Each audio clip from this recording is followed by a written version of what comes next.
Hello friends, welcome to my YouTube channel. How are you all? I hope that you all are fine. This is Mahesh Shah from Surat. This video is for standard 9 subject social science syllabus NCERT chapter 2 Socialism in Europe and Russian Revolution part 3 a turbulent time the 1905 revolution. तो मेरे video में स्वागत है आप सबका। I hope कि जो last videos आपने देखे होंगे इस चैप्टर के, उसमें जो भी एक्सप्लेनेशन मैंने दिया है वो आपको करेक्टली समझ में आ गया होगा। अगर फिर भी आपको कोई डाउट्स हो, और या तो अगर आपने वो वीडियोस नहीं देखे हैं तो एक बार उसको देख लें, और आपके कोई भी क्वेरी हो तो आप मुझे टेक्स्ट करके अपने क्वेश्चन पूछ सकते हैं।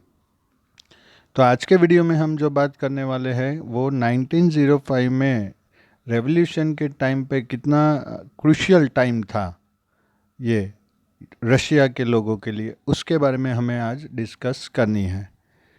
तो जैसे मैं हर बार आपको वीडियो चालू होने से पहले बोलता हूँ कि वीडियो को लाइक करें, शेयर करें, चैनल को सब्सक्राइब करें और बेल आइकन को प्रेस करें।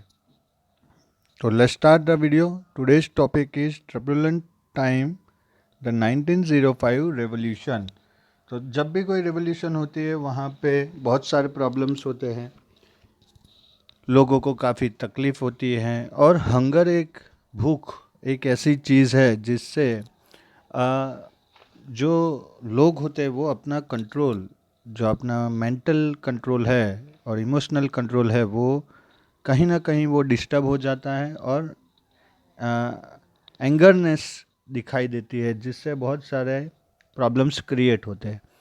अब अगर आप यहाँ स्लाइड पे देखें तो ये मिलिट्री है ज़ार की, उसका फ़ोटो है। आप यहाँ पे देख सकते हो कि किस तरह से वहाँ पे ओपन रोड पे ऐसे मिलिट्रीज घूमती थी लोगों को कंट्रोल करने के लिए।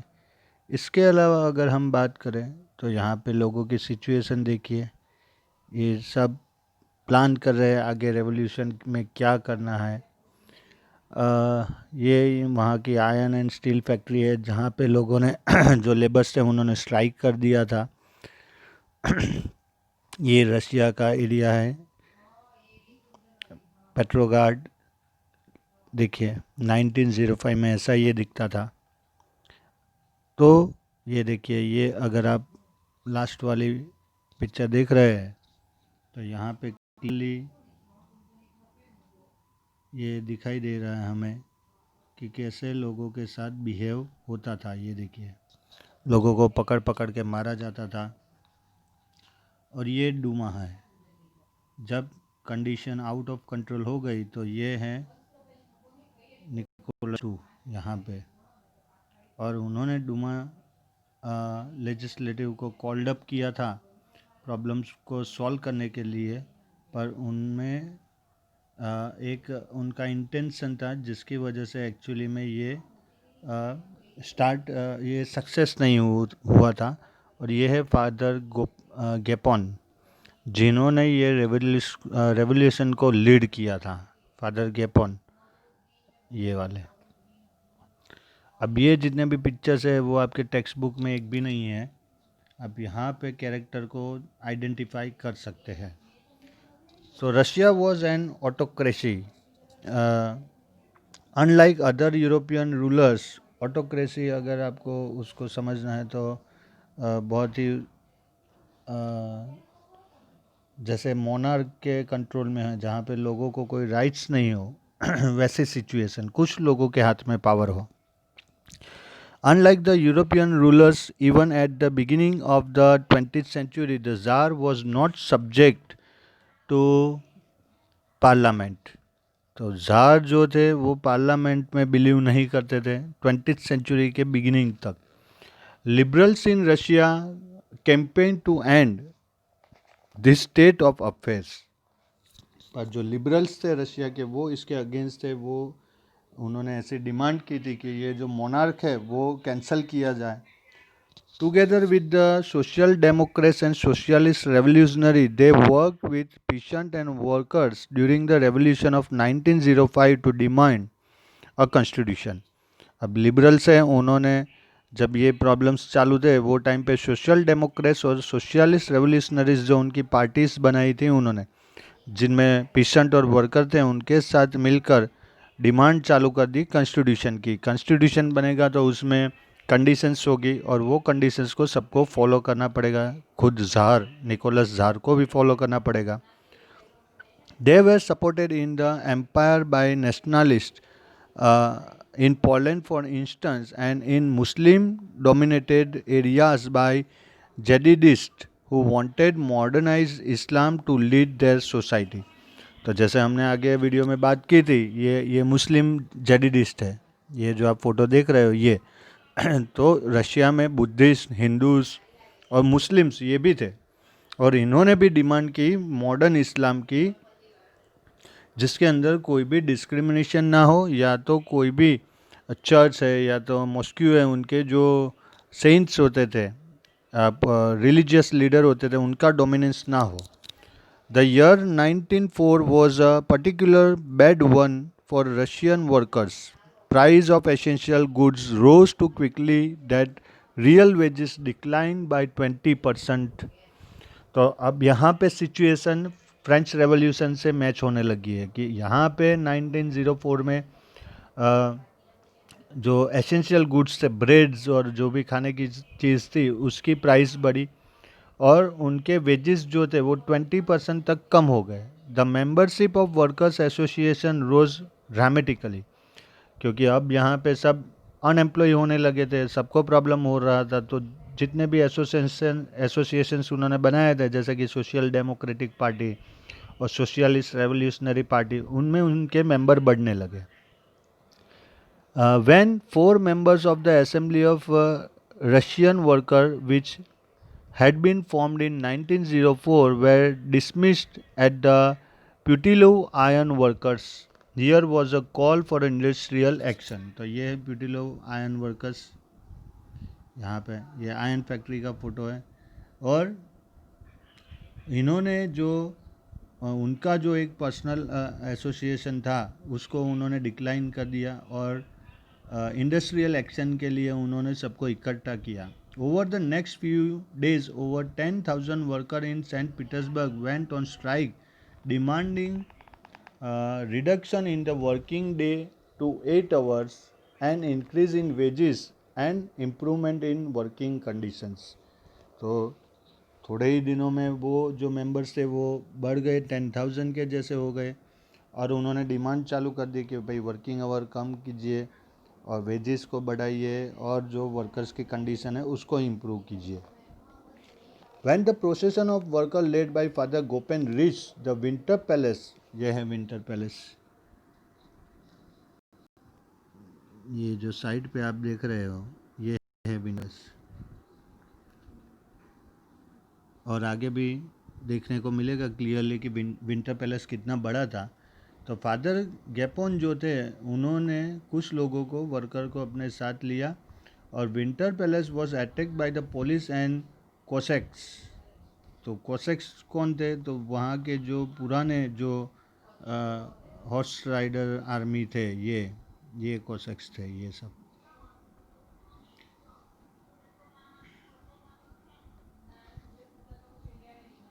तो पुलिसमैन और कोसेक्स ने अटैक कर दिया। Over 100 workers way killed and about 300 bounded.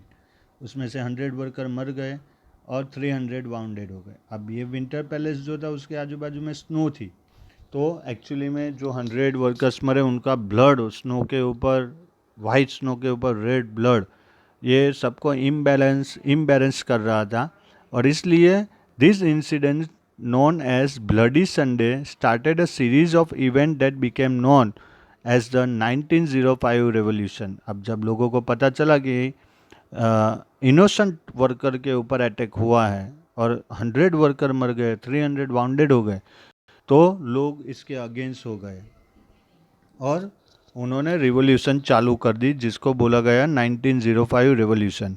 Strikes took place all over the country and Industries closed down when student bodies take walkout, complaining about the lack of civil liberties. तो industries बंद हो गई, students थे उन्होंने school जाना छोड़ दिया और सब जगह पे लॉकडाउन की सिचुएशन आ गई. Lawyers, doctors, engineers and other middle class worker establish the union of unions and demands a constituent assembly.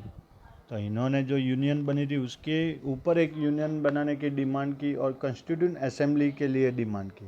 During the 1905 revolutions the tsar allowed the creation of an elected consultative parliament और Duma. तो 1905 में जब ये situation हो गई, लोग against होने लगे, तो जार को आइडिया आ गया और उन्होंने एक डूमा लेजिस्लेटन का एक ऑर्डर पास कर दिया कि भाई डूमा बुलाई जाए, जो वहाँ की पार्लियामेंट थी. For a brief while during the revolution there existed a large number of trade unions and factory committees made up of factory workers. After 1905, most committees and unions work unofficially since they were declared illegal. Severe restrictions were placed on political activity. The Tsar dismissed the first Duma within 75 days and the re-elected second Duma within 3 months. He did not want any questioning of this authority or any reduction in his power. तो first जो Duma organise हुई वो 75 days में jar ने dismiss कर दी. फिर दूसरी Duma organise हुई 3 मंथ के बाद, पर वहाँ पे भी उनको प्रॉब्लम था क्योंकि वो नहीं चाहते थे कि कोई भी क्वेश्चन उनके पावर जो था, उनका कंट्रोल था, उसके ऊपर इफेक्ट करे. He change the voting laws and packed the third Duma with conservative politicians. तो उसने थर्ड डूमा ऑर्गेनाइज की, उसमें वोटिंग मेथड चेंज हुई और जो कंजर्वेटिव्स थे, जो ऐसे बिलीव करते थे कि उनकी जो सिस्टम थी वही राइट थी, उनमें से कुछ लोगों को, पॉलिटिशियनों को इनवाइट किया. Liberals and revolutionaries were kept out. पर लिबरल्स जो थे और रेवोल्यूशनरी जो थे उनको ये पसंद नहीं आया और वो वहाँ से निकल गए. इस तरह से ये डिक्लेयर हो गया कि अब ज़ार की जो पॉलिसी थी वो रशिया में लॉन्ग टर्म इफेक्ट करने वाली नहीं थी, क्योंकि लोगों ने उसको रिजेक्ट करना चालू कर दिया था. अब फर्स्ट वर्ल्ड वॉर और रशियन रेवोल्यूशन के बीच में क्या रिलेशन है वो देखते हैं. तो ये है फर्स्ट वर्ल्ड वॉर की सिचुएशन. अगर आप देखो यहाँ पे ये सब फोटोग्राफ्स हैं, ये कैनन कैसे यूज़ होता था, कैसे सोल्जर्स की हालत थी, ये सब यहाँ पे आप देखते हैं. ये देखिए, और ये शिप के बारे में भी हम बात करेंगे कि कितना इम्पोर्टेंस का. फिर यहाँ पे ये सब मिलिट्रीज, आप क्लियरली देख सकते हो कि क्या सिचुएशन थी वर्ल्ड वॉर के टाइम पे. In 1914, war was broken out between two European alliances, Germany, Austria and Turkey, the Central Power, and France, Britain and Russia, later Italy and Romania. Each country had a global empire and the war was fought outside Europe as well as in Europe. This was the first world war. तो यहाँ पे first world war चालू हो गई जब Russia उसमें involve था. In Russia, the war was initially popular and people rallied around Tsar Nicholas II. तो जैसे ही वॉर चालू हुई, लोगों को भी एक इम्पेटस मिला और सब लोगों ने ज़ार निकोलस II के पैलेस के बाहर रैलीज निकालना चालू कर दिया क्योंकि मोस्टली जितने भी सोल्जर्स थे, ज़ार का जो पावर था वो सब वॉर में बिजी था. As the war continued through, the Tsar refused to consult the main parties in the Duma. Support were thin. Anti-German sentiments ran high, as can be seen in the renaming of St. Petersburg, a German name, as Petrograd. The Tsarian Alexander German, ये है ज़ारियन Alexander German. अब ये भी photo आपको text book में देखने को नहीं मिलेगा. Origin and poor advisors, especially a monk called Rasputin, made the autocracy unpopular. तो यहाँ पे अब सब लोग ज़ार के अगेंस्ट चले गए थे, ज़ार का पावर भी कम हो रहा था. जर्मन वो टाइम पे फर्स्ट वर्ल्ड वॉर में बिगिनिंग में बहुत स्ट्रॉन्ग था, जिसकी इफेक्ट रशिया में देखने को मिली। सेंट पीटर्सबर्ग का नाम बदल के जर्मन नेम से पेट्रोग्राड ग्रेड कर दिया गया। फिर ये जो था tsarina Alexandra German origins and poor advisors, और वो मॉन्क भी था, वो रेस्पुटिन था, और उन्होंने ऑटोक्रेसी को अनपॉपुलर डिक्लेयर कर दिया। The first world war on the eastern front deferred from that on the western front. तो जो वॉर थी वो ईस्टर्न फ्रंट में जो थी वो अलग थी, और वेस्टर्न फ्रंट में जो थी वो अलग थी। In the west armies fought from trenches stretch along eastern France. तो यहाँ पे जो फ्रांस था, जर्मनी और फ्रांस के बीच में ये चालू हुई थी वॉर स्टार्टिंग में। तो यहाँ से ईस्टर्न वेस्टर्न साइड से आर्मी फ्रांस के ऊपर अटैक कर रही थी। In the east आर्मीज moved a good deal and fought battle living large casualties. Defeats were shocking and demoralizing. Russia's army lost badly in Germany and Austria between 1914 and 1916. तो यहाँ पे Russia की जो आर्मी थी वो 1914 और 16 में हार गई। There were over 7 million casualties by 1917. 1917 तक 7,000 लोग मर गए थे। As they retreated, the Russian army destroyed crops and buildings to prevent the enemy from being able to live off the land. तो अब जो एनिमी एंटर हो गए थे उनको वहाँ पे कोई फैसिलिटी ना मिले, इसलिए रशिया की जो आर्मी थे उन्होंने वो क्रॉप्स जो थे फार्मर्स के, और जो बिल्डिंग्स थी जहाँ पे एनिमी रह सकते हैं वो सब डिस्ट्रॉय कर दिया।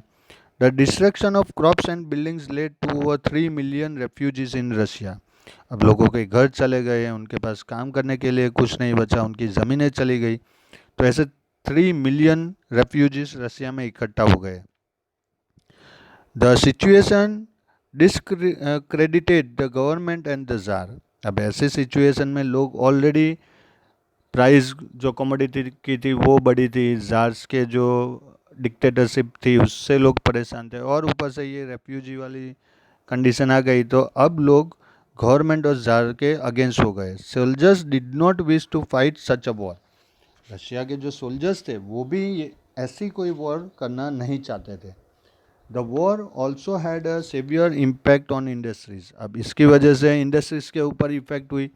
जो एसेंशियल कमोडिटीज़ थी उसके बदले वेपन्स बनने लगे। Russia's own industries were few in number and the country was cut off from other suppliers of industrial goods by German control of the Baltic Sea. तो यहाँ पे बेलास्टिक सी है, अब इसके आजू बाजू के रीजन जो था वो जर्मनी के हाथ में चला गया। अब रशिया की जो नेसेसिटी थी, जो डिमांड थी रॉ मटेरियल की, वो कहीं ना कहीं डिस्टर्ब हो गई। Industrial equipments disintegrated more rapidly in Russia than elsewhere in Europe. By 1916 railway lines began to break down. 1916 तक रेलवे लाइन को अब लोग तोड़ने लगे। Able bodied men were called up to the war. जो ऐसे लोग जो फिजिकली फिट नहीं थे ऐसे लोगों को भी वॉर में इंक्लूड किया गया। As a result there were labour shortage and small workshop producing essential were shut down. अब ऐसे करके यहाँ पे लेबर्स की शॉर्टेज होने लगी, जो स्मॉल वर्कशॉप थे वो बंद होने लगे। Large supplies of grain were sent to feed the army. जो भी ग्रेन होता था उसका बड़ा सा हिस्सा आर्मी को फीड करने के लिए भेजा जाता था। For the people in the cities bread and floor became scarce. अब लोग जो रशिया के अंदर रहते थे उनके पास खाने के लिए स्कैरसिटी हो गई, क्योंकि ज़्यादातर जो भी प्रोडक्शन था वो तो आर्मी के लिए होता था। By the winter of 1916 riots at bread shop were common. 1916 तक ऐसी सिचुएशन हो गई कि ब्रेड शॉप के ऊपर लूटपाट मचने लगी, और इस तरह से ये रेवोल्यूशन और स्ट्रॉन्ग होने लगी। अब फेब्रुआरी रेवोल्यूशन, यही रेवोल्यूशन का एक पार्ट है कि पेट्रोग्रेड में क्या हुआ उसके बारे में है। तो in the winter of 1917 condition in the capital Petrograd were grim. 1917 तक पेट्रोग्रेड की सिचुएशन एकदम बुरी हो गई थी। आप यहाँ पे देख सकते हो लोग ऐसे रोड पे चले उतर आए थे।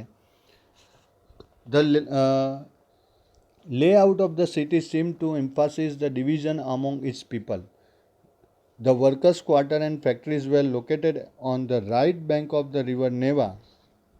तो यहाँ पे ये है रिवर नेवा और ये है जारका पैलेस, विंटर पैलेस। अब ये सिटी की सिचुएशन देखिए, यहाँ पे इस तरह से लोग रोड पे उतर आते थे और ऐसे मार धाड़ और लूट फाट मची रहती थी। On the left bank were the fashionable areas, the Winter Palace and official buildings, including the palace where the Duma met. तो यहाँ पे आप क्लियरली देख सकते हो कि यहाँ पे सब लग्जरियस, और रिवर के इस तरफ आप देखो तो वहाँ पे सब लोग गरीब। ऐसी सिचुएशन में रशिया डिवाइड हो गया था दो अलग अलग ग्रुप के बीच में। In February 1917, food shortages were deeply felt in the workers' quarter. The winter was very cold. There had been exceptional frost and heavy snow. अब ये सिचुएशन थी, उसके ऊपर से विंटर बहुत ही कोल्ड हुआ 1917 का, स्नोफॉल हो गया, तो जो भी बाकी जो प्रोडक्शन होता था वो भी डैमेज हो गया। Parliamentarians wishing to preserve elected government were opposed to the Tsar's desire to dissolve the Duma. Parliamentary जो गवर्नमेंट बनी थी वो जाज के अगेन हो गई क्योंकि वो डूमा को डिसॉल्व कर देते थे। On 22 February a lockout took place at a factory on the right bank, यानी जो ये विंटर पैलेस था नोवा रिवर के पास, उसके सामने वाले किनारे पे लॉकआउट हो गया। The next day workers in 50 factories called a strike in sympathy. In many factories women led the way to strike. This came to be called the international women's day.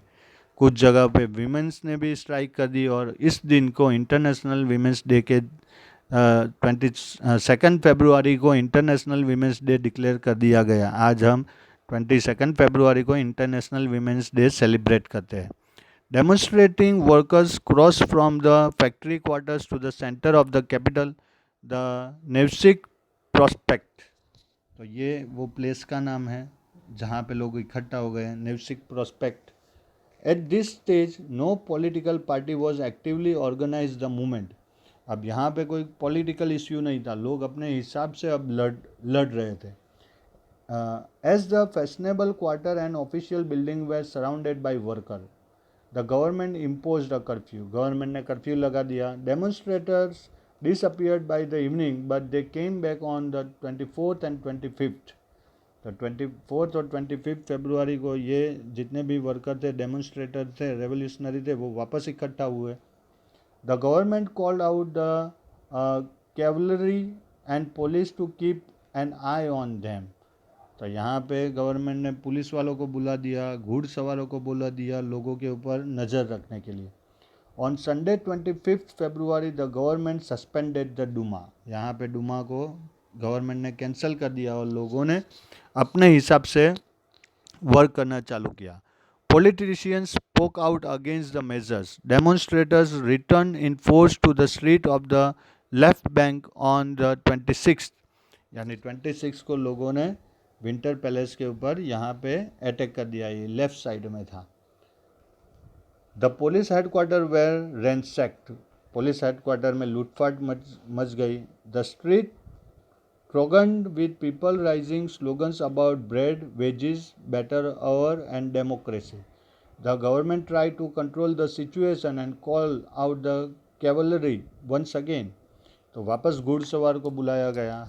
However, the cavalry refused to fire on the demonstrators। अब यहाँ पे लोगों ने जान लिया कि भाई सामने जो लड़ रहे हैं वो भी हमारे ही लोग हैं, तो ये कैवलरी जो सबसे ओल्डेस्ट आर्मी थी जार की, उन्होंने इन लोगों को मारने से मना कर दिया। An officer was shot at the barrack of a regiment and 3 other regiments mutinied, wanting to join the striking workers. But that evening, soldiers and striking workers had gathered a form of Soviet or council in the same building as the Duma met। तो यहाँ पे लोग इकट्ठा हो गए और जहाँ पे डूमा मिलती थी वहाँ पे लोगों ने एक काउंसिल ऑर्गेनाइज की। This was the Petrograd Soviet, और इसको बोला गया पेट्रोग्रेड सोवियत। यहाँ पे देख सकते हैं कि कितने आम लोग बैठे हैं। The very next day a delegation went to see the tsar. दूसरे दिन जार को देखने के लिए एक डेलीगेशन यानी कुछ लोगों की टीम को भेजा गया। Military commanders advise him to abdicate. अब जो मिलिट्री उनके हाथ में आ गई थी, लोगों के हाथ में, उन्होंने जार को बोल दिया कि अगर आप ये छोड़ोगे नहीं तो फिर आपकी जान चली जाएगी। He followed their advice and abdicated on 2 March. 2 मार्च को जार ने अपना विंटर पैलेस छोड़ दिया। Soviet leaders and Duma leaders formed a provisional government to run the country. अब जो सोवियत लीडर्स और डूमा लीडर्स थे, उन्होंने एक प्रोविजनल गवर्नमेंट बना दी। Russia's future would be decided by a constituent assembly elected on the basis of universal adult suffrage। अब Russia का future जो है वो डेमोक्रेटिक तरीके से डिसाइड किया जाएगा। Petrograd had led the February that brought down the monarchy in February 1917। और इस तरह से 1917 में फेब्रुअरी रेवोल्यूशन की वजह से जो मोनार्की थी वो वहाँ से निकल गई। तो ये फरवरी में इंसिडेंट्स वहाँ पे बने। इस तरह से लोग विंटर पैलेस के ऊपर पहुँच गए थे। और फरवरी के बाद क्या हुआ, अब जो वुमेन वर्कर थी उसमें एक नाम आता है मार्फा वेजिलेवा। ये है उनकी फ़ोटो, मार्फा वेजिलेवा, जो प्रोमिनेंट लीडर थी। और इनके एफर्ट की वजह से 22 फरवरी को इंटरनेशनल वीमेन डे डिक्लेयर किया गया, क्योंकि विमेन की जो लीडर थी, विमेन स्ट्राइक की जो लीडर थी वो ये थी। आफ्टर फरवरी क्या हुआ, तो after official army official, land owners and industrialist were influential in the provisional government. Army official और लैंड ओनर और इंडस्ट्रियलिस्ट उनको प्रोविजनल गवर्नमेंट को एक्सेप्ट करना पड़ा। But the liberals as well as socialist among them work toward an elected government. Restrictions on public meeting and associations were removed. तो अब लोग कभी भी मिल सकते थे, कहीं पे भी मिल सकते थे, कोई भी एसोसिएशन बना सकते थे। Soviets like the Petrograd soviet were set up everywhere through no common system of election was followed. In April 1917, the Bolshevik leader Vladimir Lenin returned to Russia from his exile। अब जो Vladimir Lenin थे, जो छुपे हुए थे, वो अब openly सामने आने लगे, बोल्शेविक ग्रुप के leader. He and the Bolshevik had oppose the war since 1914। अब ये लोग वॉर को ओपोज कर रहे थे कि भाई हमें पार्टिसिपेट नहीं करना है। Now he felt it was time for soviet to take over power. अब इनको लगा कि अब ये राइट टाइम है, अब यहाँ पे पावर हमारे हाथ में आना चाहिए। He declare that the war be brought to a close, land be transfer to the peasant and banks be nationalise. इन्होंने डिक्लेयर कर दिया अपने हाथ में पावर आने के साथ में कि अब जो है वो वॉर में हम पार्टिसिपेट नहीं करेंगे। जो भी लैंड है वो जहाँ पे जो फार्मिंग करता था उसको ट्रांसफ़र की जाएगी, और जितनी भी बैंक्स है जो अभी तक जार के रूल में थी वो अब नेशनलाइज्ड हो जाएगी। This 3 demands were Lenin's April thesis. और इसके ऊपर ये बुक लिखी गई, April thesis. He also argued that the Bolshevik party rename itself the Communist Party to indicate its new radical aims। अब बोल्शेविक पार्टी थी जो पावर में थी, उन्होंने अपना नाम चेंज करके कम्युनिस्ट पार्टी कर दिया गया। इसलिए रशिया को पहले USSR कहा जाता था, यूनियन ऑफ सोवियत, इस तरह से सोवियत सोशलिस्ट रिपब्लिक, USSR। तो ये जो बोल्शेविक पार्टी थी, जो कम्युनिस्ट पार्टी थी, कम्युनिस्ट पार्टी बाद में रिकॉग्नाइज हुई। Most other in the Bolshevik party were initially surprised by the April thesis. They thought that the time was not yet ripe for a socialist revolution and the provisional government needed to be supported. अब कुछ लोग थे वो इसके against थे, पर उन्होंने सोचा कि अब ये राइट टाइम नहीं है, अभी तो हम सोशलिस्ट रेवोल्यूशन को ही सपोर्ट करेंगे, प्रोविजनल गवर्नमेंट को ही सपोर्ट करेंगे, क्योंकि उसकी ज़रूरत थी। But the developments of the subsequent months change their attitude, पर आगे जाके और चेंज होने वाले थे। Through the summer the workers movement spread, workers की जो भी डिमांड्स थी वो अभी तक फुलफिल नहीं हुई थी और ये स्प्रेड हुई। In industrial area, factory committees were formed which began questioning the way industrialists ran their factories. बहुत सारी कमिटीज फॉर्म हुई और उन्होंने जो भी मालिक थे उनको क्वेश्चन करना चालू किया।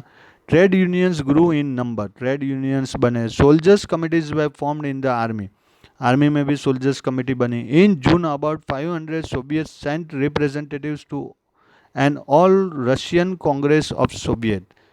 As the provisional government saw its power reduce and Bolshevik influence grow, it decided to take stern measures against the spreading discontent. It resisted attempts by workers to run factories and began arresting leaders. Popular demonstrations staged by the Bolshevik in July 1970 were sternly repressed. Many Bolshevik leaders had to go into hiding or flee. तो जो provisional government थी उन्होंने देखा कि ये Bolshevik group का influence बढ़ रहा है, इसलिए उन्होंने उनके ऊपर रिस्ट्रिक्शन लगाना चालू कर दिया। बहुत सारे लीडर्स को अरेस्ट कर दिया गया। जो बोल्शेविक डेमोन्स्ट्रेशन होता था उसको सप्रेस करने की कोशिश की और इसकी वजह से बहुत सारे बोल्शेविक लीडर थे वो छुपने लगे। Meanwhile in the countryside peasants and the socialist revolutionary leader press for a redistribution of land. Land committee were formed to handle this. Encouraged by the socialist revolutionaries, Pishan seized land between July and September 1917. और दूसरी तरफ जो पिशन का जो group था उन्होंने pressure बनाना चालू किया, इसके लिए एक कमेटी बनी और इससे सोशलिस्ट रेवोल्यूशनरीज को एनकरेज मिला और जो भी पिशन थे उन्होंने जुलाई एंड सितंबर 1917 के बीच जो भी लैंड थी उनको अपने कंट्रोल में ले लिया।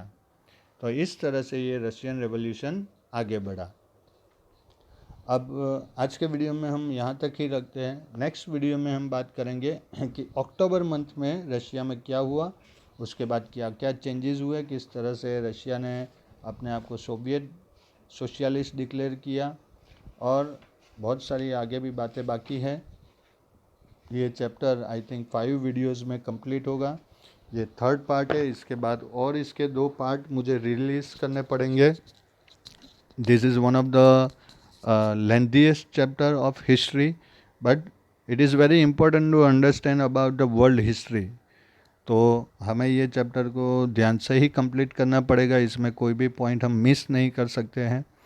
अब आज के वीडियो में आपके कोई भी क्वेश्चन हो या कोई भी क्वेरी हो तो आप मुझे टेक्स्ट करके आपके क्वेश्चन पूछ सकते हैं और बेल आइकन को प्रेस कर देना कि पार्ट 4 जब रिलीज़ हो तो आपको उसका नोटिफिकेशन सबसे पहले मिल जाए। ठीक है, चैनल को लाइक कर देना, सब्सक्राइब कर देना, वीडियो को लाइक कर देना, चैनल को सब्सक्राइब कर देना और हो सके तो अपने सोशल मीडिया पे इसको आप शेयर भी कर सकते हैं। Till then stay home, stay safe, God bless you, thank you very much.